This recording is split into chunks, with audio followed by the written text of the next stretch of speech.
দেবাদিদেব মহাদেব কেন শ্মশান ঘাটে থাকে আজকের ভিডিওতে আমরা সেটাই জেনে নেব। ভগবান মহাদেব শ্মশানে কেন থাকেন? বন্ধুগণ, একবার মহাদেবকে কোনো কারণ ছাড়াই প্রণাম করতে দেখে দেবী পার্বতী মহাদেবকে জিজ্ঞাসা করেন যে, হে মহাদেব, আপনি বিনা কারণে কাকে প্রণাম করতে থাকেন? তখন মহাদেব বললেন যে, যে ব্যক্তি একবার হরিবোল বলে তাকে আমি 3 বার প্রণাম করি। এই কথার উত্তরে পার্বতী দেবী বলেন, কিন্তু আপনি শ্মশানে কেন যান এবং চিতা জ্বলার পর সেই ভস্মকে গায়ে কেন মেখে নেন? উত্তর দেবার বদলে তিনি ওই সময় মাতা পার্বতীকে শ্মশান ঘাটে নিয়ে যান। ওখানে তখন কিছু মানুষ একটি মৃত ব্যক্তিকে নিয়ে বলহরি হরিবোল বলে শ্মশানের দিকে আসছিলেন। তখন মহাদেব ওই শবযাত্রাকে দেখিয়ে বললেন যে, এই শ্মশানে আসার সময় মানুষ হরিধ্বনি উচ্চারিত করে আসতে থাকেন। শবযাত্রা আসাকালীন মানুষের মুখ থেকে আমার অতি প্রিয় নাম হরি উচ্চারিত করে আসতে থাকেন। এই শব্দকে শোনার জন্যই আমি শ্মশানে চলে আসি। আর এই শবযাত্রা আসাকালীন মানুষের মুখ থেকে হরিধ্বনি বের হবার কারণেই সেই সব মানুষদের আমি অত্যন্ত সম্মান করি, ওনাদের প্রণাম করি এবং এই চিতা আগুনে জ্বলার পর ওই ভস্মকে আমার শরীরের মধ্যে মেখে নেই। হে দেবী, হরিনাম জপ করা মানুষের প্রতি আমার তাই এত প্রেম আছে। সমস্ত মহাদেবের ভক্তরা কমেন্ট বক্সে একবার হর হর মহাদেব লিখবেন।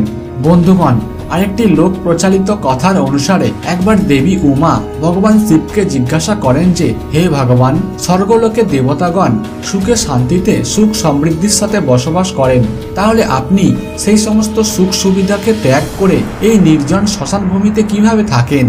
শ্মশান ভূমিতে সর্বদা সবসময় কেশ এবং হাড্ডিতে ভরে পড়ে থাকে। চারিদিকে মানুষের মাথার খুলি আর ভাঙা হাড় ও কলস পড়ে থাকে। শকুন আর শৃগালের সমাগম চলতেই থাকে। চতুর্দিকে চিতা জ্বলতে থাকে। সেখানে অন্য সব দুশ্চিন্তা মাংস, চর্বি ও রক্তের স্তূপের মতো পড়ে থাকে। তাহলে আপনি কেন এই অপবিত্র স্থানে বসবাস করেন? এই কথার উত্তরে মহাদেব বললেন যে, হে দেবী, আমি এই পৃথিবীতে দিনরাত পবিত্র জায়গা খোঁজার জন্য বিচরণ করতে থাকি, কিন্তু পৃথিবীর মধ্যে শ্মশানের থেকে অন্য কোনো দ্বিতীয় পবিত্র স্থান যার মধ্যে সমস্ত নিবাসস্থানের মধ্যে শ্মশানেই আমার মন আধিক শান্তি ও পবিত্র বলে মনে হয়। সেই শ্মশান যেখানে বটবৃক্ষের ডালে ঢাকা এবং মৃতদেহ থেকে ঝরে পড়া ফুলের মালা দিয়ে সুসজ্জিত এই শ্মশান ভূমিতে আমার ভূত প্রেতগণের বসবাস আছে। আমি আমার ভূত প্রেতগণকে ছেড়ে কোথাও থাকতে পারি না। এই জন্যই শ্মশান ঘাট আমার কাছে অতি প্রিয় ভূমি এবং পবিত্র স্থান। হে দেবী, এটি কোনো অপবিত্র স্থান নয়, এটা হলো পরম পুণ্য স্থান। এটি একমাত্র জায়গা যেখানে গরিব বা ধনী কেউ আসে না। এখানে সবাই সমান, কারণ মৃত্যুই এই জীবনের চূড়ান্ত লক্ষ্য। এখানে মানুষের ক্রোধ, লোভ, কাম বাসনা ও অহংকার কিছুই থাকে না। সেই জন্যই এই স্থান অত্যন্ত পবিত্র। এটি সেই জায়গা যেখানে একটি আত্মার জীবনের যাত্রা শেষ হয়। দেবী, এটা বীরদের স্থান। এই জন্যই বহু মানুষের মাথার খুলি পড়ে থাকার পরেও এই ভয়ানক স্থান আমার অতি প্রিয়, যার জন্য আমি এখানে আমার বাসস্থান বানিয়েছি। আর এমন নিয়ম আছে যে দুপুরবেলা এবং সন্ধ্যেবেলা অথবা গভীর রাতে অর্থাৎ নক্ষত্র দেখে দীর্ঘায়ু কামনা করা মানুষ অথবা শুদ্ধ পাপী মানুষকে শ্মশানের মধ্যে আসা একেবারেই উচিত নয়। হে দেবী, আমি ছাড়া অন্য কোনো ভূত প্রেতের ডান্স কেউ করতে পারবে না। এই জন্যই আমি শ্মশানের মধ্যে থেকে সমস্ত মানুষের রক্ষা করি।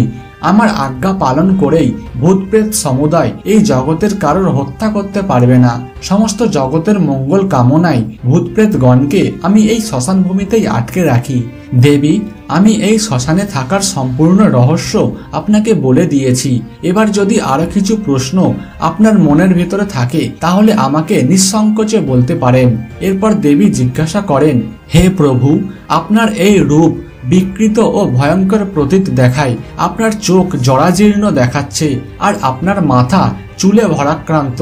দয়া করে বলুন, কেন আপনার রূপ এত উগ্র, ভয়ঙ্কর, বিভৎস এবং কাঁটাপাতিস ইত্যাদিতে ভরা থাকে, যাতে যে কোনো কারোর পক্ষে ভয় পাওয়া অত্যন্ত স্বাভাবিক। কৃপা করে আপনার এই বিচিত্র রূপের কারণ বলুন। শিবজি তখন বললেন যে, হে দেবী, এটার এক যথার্থ কারণ আছে। এই সংসারে সমস্ত পদার্থ দুই ভাগে বিভক্ত আছে। ঠান্ডা আর গরম, অগ্নি আর শীতল রূপের প্রতীক। ওই শীতল ও উষ্ণ থেকে এই সম্পূর্ণ জগতের সৃষ্টি হয়েছে, যেখানে শীতল গুণের প্রতীক ভগবান বিষ্ণুর প্রতি নিহিত আছে। আর আমার কাছে ঠিক এর বিপরীত আগ্নেয় তেজস্বী গুণ প্রতিষ্ঠিত আছে। এই জন্যই ভগবান শিব ও বিষ্ণু সর্বদা সমস্ত জগতের রক্ষার জন্য বিদ্যমান হয়ে থাকেন।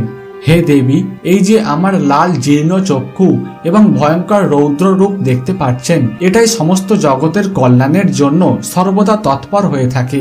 যদি আমি এই রূপকে ত্যাগ করি এবং যদি এর বিপরীত হয়ে যায়, তাহলে সেই সময় সমস্ত ব্রহ্মাণ্ডের দশা বিপরীত হয়ে যাবে। হে দেবী, প্রাণী জগতের কল্যাণের জন্য আমি এই রূপ ধারণ করেছি এবং আমি এই রূপের সমস্ত রহস্য আপনাকে বলে দিয়েছি।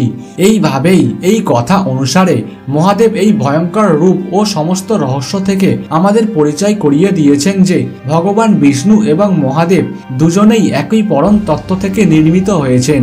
এর মধ্যে একটি শীতল গুণে রূপান্তরিত এবং অন্যটি তেজস্বী গুণে, কিন্তু এই দুটি রূপ সর্বদা একই। তো বন্ধুগণ, আজকের ভিডিওটি দেখে বুঝতেই পারলেন যে ভগবান মহাদেব কেন শ্মশান ভূমিতে বসবাস করেন। আজকের ভিডিওটি এই পর্যন্তই।